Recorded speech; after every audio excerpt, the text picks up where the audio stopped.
Hello नमस्ते, welcome to अलीका classes. इस class में हम उपनिषद के विषय में पढ़ेंगे। उपनिषद से रिलेटेड क्वेश्चन आंसर करेंगे। उपनिषद की एक क्लास हो चुकी है। उस क्लास में हमने उपनिषद से रिलेटेड इम्पोर्टेंट फैक्ट डिस्कस किए थे। उपनिषद क्या होता है, उपनिषद का अर्थ क्या है, उपनिषद की संख्या कितनी होती है, कौन सा उपनिषद इम्पोर्टेंट है, ये सब हम फर्स्ट क्लास में पढ़ चुके हैं। जिसने फर्स्ट क्लास नहीं देखी है वो फर्स्ट क्लास देख लीजिए, इम्पोर्टेंट क्लास है। आज की क्लास स्टार्ट करते हैं।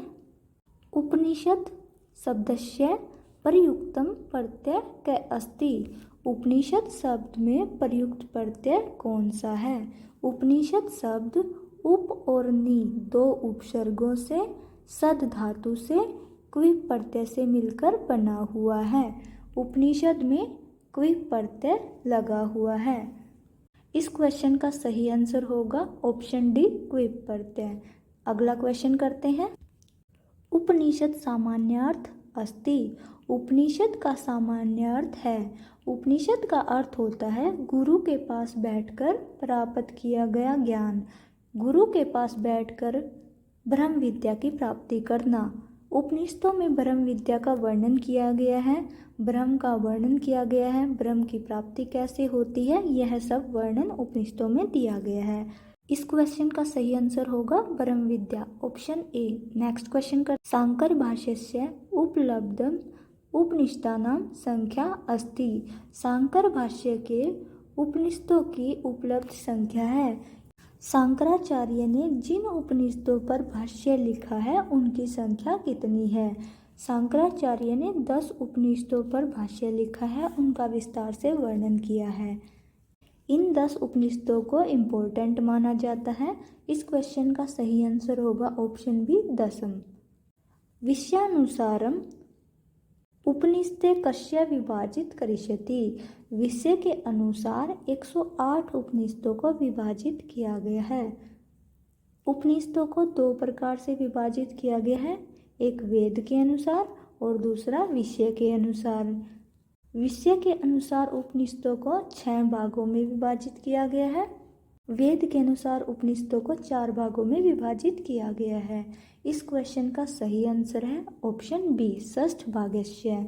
कौन कौन से भागों में विभाजित किया गया है ये सब हम फर्स्ट क्लास में पढ़ चुके हैं। आप वहाँ से देख लीजिए कि कौन कौन से विषय में विभाजित किया गया है। नेक्स्ट क्वेश्चन है। ऋग्वेदस्य संबद्धम उपनिषदा कति सन्ति।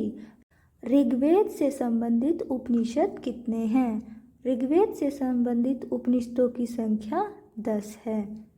ऑप्शन ए है ऐत्रेय आदि दशम। ऐत्रेय जो है ऋग्वेद से संबंधित उपनिषद है। ऑप्शन बी है इस आदि एकोननवति। ईशावास्य उपनिषद शुक्ल यजुर्वेद से संबंधित है, यानी कि ये ऑप्शन नहीं होगा।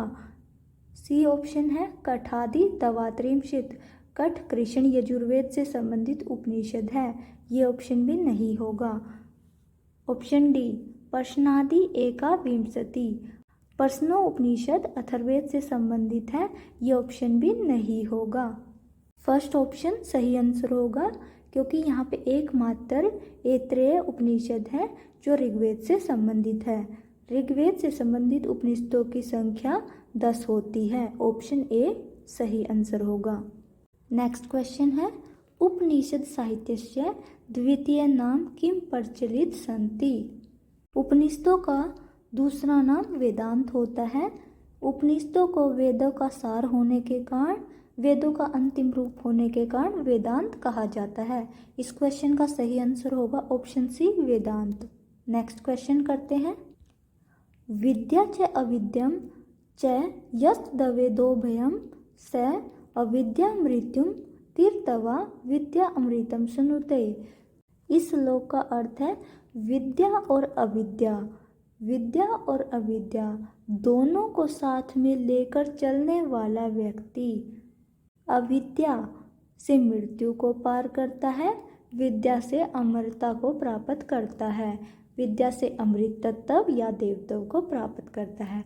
विद्या और अविद्या का अर्थ यहाँ पे दिया गया है। विद्या उसे कहा गया है जो समाज में उचित मानी जाती है, और अविद्या उस विद्या को कहा गया है जो समाज में अनुचित मानी जाती है। जैसे चोरी का ज्ञान होना, ज्ञान तो वह भी है, लेकिन चोरी का ज्ञान होना समाज में उचित नहीं समझा जाता, इसलिए चोरी का ज्ञान होना अविद्या कहलाता है। चिकित्सा का ज्ञान होना, चिकित्सा के ज्ञान को यहाँ पे विद्या कहेंगे, इसलिए जो सही ज्ञान होता है उसे विद्या कहेंगे, और जो समाज के द्वारा मान्य नहीं होता उसे अविद्या कहेंगे। इस श्लोक में कहा गया है कि जो विद्या और अविद्या यानी कि सही ज्ञान को और अनुचित ज्ञान को साथ में लेकर चलता है, वही व्यक्ति अविद्या से मृत्यु को पार करके विद्या से अमृत तत्व की प्राप्ति करता है। इति मंत्रम उपस्थाप्यति, इस मंत्र की स्थापना है, यानी कि ये जो मंत्र दिया हुआ है यह किस उपनिषद में मिलता है। इस क्वेश्चन का सही आंसर होगा ईशावास्योपनिषद। ईशावास्योपनिषद में ये मंत्र दिया गया है। विद्या अमृतम सुनुते, ये एक सूक्ति है। पूरा मंत्र न देके विद्या अमृतम सुनुते इतना पूछ लिया जाता है कि विद्या अमृतम सुनुते किस उपनिषद में मिलता है। नेक्स्ट क्वेश्चन करते हैं। ज्ञान कर्मोपासना नाम समन्वय कुत्र समुपलभ्यते, ज्ञान कर्म उपासना का समन्वय कहाँ प्राप्त होता है। इस क्वेश्चन का सही आंसर है ईशावास्योपनिषद, ऑप्शन बी। ईशावास्योपनिषद में ज्ञान कर्म उपासना का वर्णन किया गया है। ईशावास्योपनिषद में 18 मंत्र है। ईशावास्योपनिषद को सबसे प्राचीन उपनिषद माना जाता है। नेक्स्ट क्वेश्चन करते हैं। ईशावास्योपनिषद कस्मिन् वेदे प्राप्तम अस्ति, ईशावास्य उपनिषद किस वेद से प्राप्त होता है। ईशावास्योपनिषद शुक्ल यजुर्वेद से संबंधित है। इस क्वेश्चन का सही आंसर होगा ऑप्शन ए, शुक्ल यजुर्वेदे। नेक्स्ट क्वेश्चन है। निम्नलिखितानां केन सैकस्य संबंध इति समीचीनं कर्म चेताम, आपको सूची 1 और सूची 2 दी गई है। इसमें आपको मिलान करना है और बताना है कि कौन सा किसके लिए सही है। ए जो दिया गया है, यजुर्वेदस्य माध्यन्दिन शाखाया, यजुर्वेद की माध्यन्दिन शाखा का किस उपनिषद से संबंध है। यजुर्वेद की माध्यन्दिन शाखा ईशावास्योपनिषद से संबंधित है। ए के लिए जो सही होगा ऑप्शन 3, कृष्ण यजुर्वेदस्य, कृष्ण यजुर्वेद से संबंधित जो उपनिषद दिया गया है यहाँ पर कठोपनिषद है। अब ऑप्शन देखते हैं। ऑप्शन में जो दिया हुआ है वो फर्स्ट का 3 हमारे पास सी और डी में दिया हुआ है, यानी कि ए ऑप्शन नहीं होगा, बी ऑप्शन नहीं होगा, सी और डी में से कोई एक होगा। बी के लिए कठोपनिषद 4th है, यानी कि सी भी हो सकता है, डी भी हो सकता है। सी देखते हैं। शुक्ल यजुर्वेदस्य, शुक्ल यजुर्वेद का जो यहाँ पे उपनिषद है बृहदारण्यक उपनिषद फर्स्ट। ऑप्शन देखते हैं। डी ऑप्शन में सी का फर्स्ट दिया हुआ है, यानी कि सी ऑप्शन नहीं होगा। जो राइट आंसर होगा ऑप्शन डी। यजुर्वेदस्य माध्यन्दिन शाखा के लिए ईशावास्योपनिषद है, कृष्ण यजुर्वेद का कठोपनिषद है, शुक्ल यजुर्वेद का बृहदारण्यक उपनिषद होगा, सामवेद का जो उपनिषद होगा केनोपनिषद होगा। इस क्वेश्चन का सही आंसर है ऑप्शन डी। नेक्स्ट क्वेश्चन करते हैं। कृष्ण यजुर्वेदीय उपनिषद ग्रंथ नास्ति, कृष्ण यजुर्वेद से संबंधित उपनिषद ग्रंथ नहीं है। कठोपनिषद, कठोपनिषद कृष्ण यजुर्वेद से संबंधित है। यहाँ पर नहीं पूछा गया है, यानी कि ये आंसर नहीं होगा। ईशावास्योपनिषद, ईशावास्योपनिषद शुक्ल यजुर्वेद से संबंधित है, यानी कि ये आंसर हो सकता है ऑप्शन सी। बृहदारण्यक उपनिषद, बृहदारण्यक उपनिषद शुक्ल यजुर्वेद से संबंधित है, यानी कि ये भी ऑप्शन हो सकता है। ऑप्शन डी तैत्तिरीय उपनिषद, तैत्तिरीय उपनिषद कृष्ण यजुर्वेद से संबंधित है, यानी ये आंसर नहीं होगा। इस क्वेश्चन में आपके पास बी और सी दोनों ही आंसर होंगे, क्योंकि ईशावास्योपनिषद और बृहदारण्यक उपनिषद दोनों ही कृष्ण यजुर्वेद से संबंधित नहीं होते, शुक्ल यजुर्वेद से संबंधित होते हैं। नेक्स्ट क्वेश्चन करते हैं। कठोपनिषदि कति अध्याया वर्तन्ते। कठोपनिषद में कितने अध्याय वर्तित हैं? इस क्वेश्चन का सही आंसर होगा ऑप्शन ए, कठोपनिषद में 2 अध्याय हैं। नेक्स्ट क्वेश्चन है, अग्नि विद्या विवेचक उपनिषद ग्रंथ है। अग्नि विद्या का विवेचन किस उपनिषद ग्रंथ में किया गया है? अग्नि विद्या का विवेचन कठोपनिषद में किया गया है। कठोपनिषद में नचिकेता का उपाख्यान है। नचिकेता के उपाख्यान में नचिकेता और यमराज का संवाद है। नचिकेता द्वारा यमराज से अग्नि विद्या का, यज्ञ विद्या का ज्ञान प्राप्त किया जाता है, उसी को यहाँ पे अग्नि विद्या विवेचन कहा गया है। इस क्वेश्चन का सही आंसर होगा ऑप्शन ए, कठोपनिषद। ये सब हम फर्स्ट क्लास में पढ़ चुके हैं। जिसने फर्स्ट क्लास नहीं की है वो उपनिषद की फर्स्ट क्लास देख लीजिए। फर्स्ट क्लास में उपनिषद से रिलेटेड सभी इम्पोर्टेंट फैक्ट हम कर चुके हैं। यम नचिकेता संवाद संबंध उपनिषद ग्रंथ है। यम नचिकेता संवाद किस उपनिषद ग्रंथ से संबंधित है? यम नचिकेता का संवाद कठोपनिषद में दिया गया है, नचिकेता उपाख्यान में। इस क्वेश्चन का सही आंसर है option B, Kathopanishad. Next question है, श्रेयस प्रेयस मार्गव उपनिषद ग्रंथ है। श्रेय प्रेय मार्ग का वर्णन किस उपनिषद ग्रंथ में किया गया है? इस क्वेश्चन का सही आंसर है ऑप्शन ए, कठोपनिषद। कठोपनिषद में श्रेय प्रेय मार्ग का वर्णन किया गया है। श्रेय प्रेय ज्ञान के मार्ग हैं। श्रेय मार्ग होता है जिसमें आप भौतिक सुखों को छोड़कर ज्ञान की प्राप्ति करते हो, मोक्ष की प्राप्ति करते हो। प्रेय मार्ग होता है जिसमें आप सांसारिक भौतिक सुखों में लगे रहते हो। श्रेय मार्ग को उचित माना जाता है, प्रेय मार्ग को अनुचित माना जाता है। इस क्वेश्चन का सही आंसर है option A, Kathopanishad. Next question है, केनोसितं पतति प्रेषितं मनः इति मंत्रं प्रस्तौति। केनोसितं पतति प्रेषितं मनः, यह मंत्र प्रस्तुत होता है, यानी कि ये जो सूक्ति दी गई है इसका वर्णन किस उपनिषद में किया गया है? यह जो सूक्ति है केनोपनिषद से दी गई है। केनोपनिषद का पहला श्लोक ही है।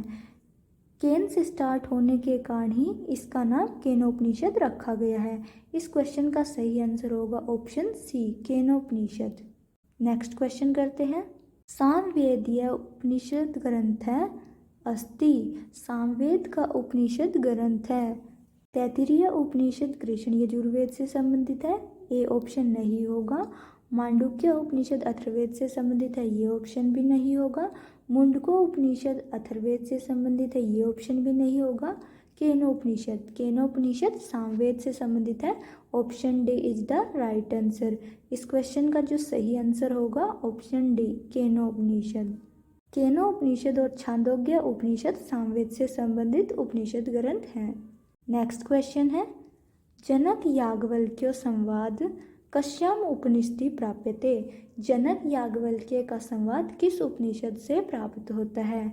जनक याज्ञवल्क्य संवाद बृहदारण्यक उपनिषद में मिलता है। इस क्वेश्चन का सही आंसर होगा ऑप्शन ए। बृहदारण्यक उपनिषद में जनक याज्ञवल्क्य संवाद के अलावा गार्ग्य अजातशत्रु, गार्ग्य मैत्री का संवाद भी है। ये इम्पोर्टेंट संवाद है।